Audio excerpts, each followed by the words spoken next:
sure you got your oils and water and everything in the car. Fire it up and keep going. So let's say like if you rolled your vehicle and you were caught up, what would be the first steps? First steps, if you roll your vehicle, first step you do is you shut off your batteries. Turn off your ignition because you don't know if you're drinking fuel or anything like that. And then same thing you do is you talk to your driver, hey, you okay? We're good.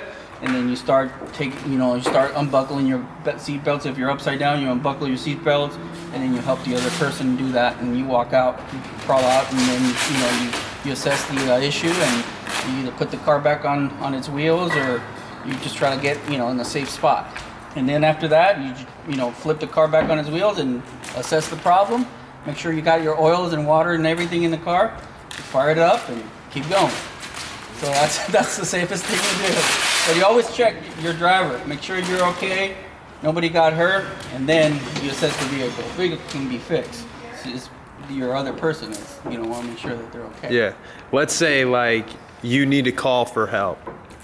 First thing you do is same thing. Queue off. If you need to call for help, you push the button and you talk to the weatherman, or you talk to whoever's your chase support team if they're nearby. But your best thing to do is call weatherman and say, hey weatherman, this is Hoonigan bug flipped over at race mile so and so. We need help.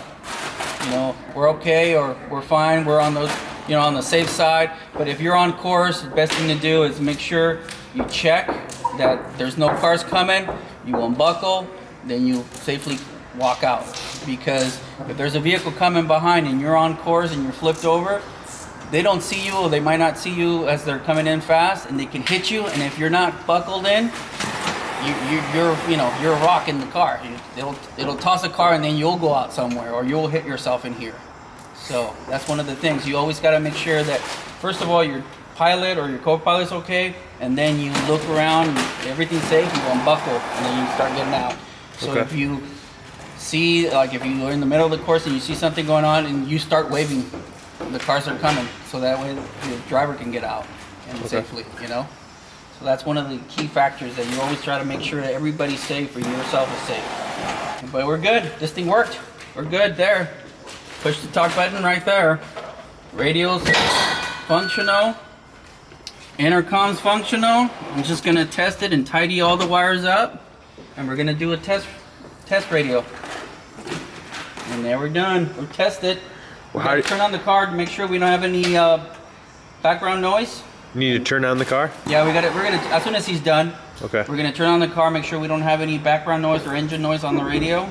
Even though I put a filter system on the radio, we'll test it, and we're golden. Okay. Good. Love it. Love it when things come together. Well, dude, you came in for us, man. Came in big. No problem, man. Look. Push the talk button.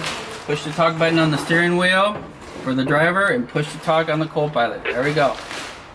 So, we're good. Wow. Could you set that system to record?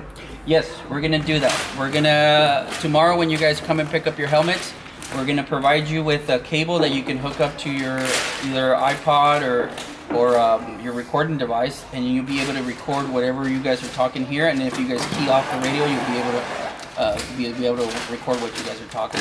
Wow, that's cool. If you guys are gonna go in, like for the night, unplug it and just Velcro this, the push to talk button, and you should be fine. You don't want to leave your steering wheel in the car. If you're gonna leave it overnight, if you're gonna be there all the time, or it's gonna be in a nice little blocked off area where nobody's gonna be able to drive off with it, you can leave the steering wheel on there. No big deal. So I got this is like my digital map. It tells me every race mile, and it tells me right there the vehicle 320, 22, 537.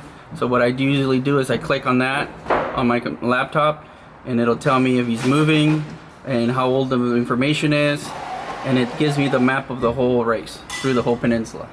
So if somebody got injured, or if somebody stopped and they weren't moving for a while, you guys could already see that. Yeah, we can see that. And you could be like, all right, we better go out there and see what's going on. Not really, but what we do is if they haven't moved for a while, then obviously we're gonna get a call from the chase team saying that, hey, they're at race mile 100 and their car hasn't been through at race mile 75.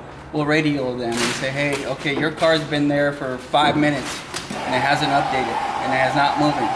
So I would suggest you guys start heading back on the course, on through the highway, not on the course, but onto the highway and see if you guys get radio communications with your car.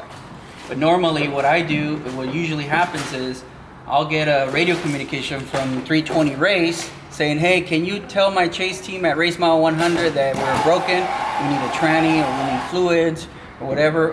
And then I relay back onto the weatherman saying, hey, 320 chase, you copy weatherman. And then I say, hey, what's your problem is, your team, your race car needs help, go back to race mile kilometer 32 on the highway and talk to your boys, they need fluids. And so on, that's how we provide the assistance to them. That's really cool. Yeah. And that's awesome. They have their own teams that, you know, so you guys don't have to go out there yourselves. Yeah, well, we can because we're up in the mountain, but we radio to everybody and we see everybody, so kind of we get like a visual picture of where everybody is on the race course. What is the weather like? So that frequency is just called weatherman? It's the weatherman frequency, yes. Okay. It's 151.625.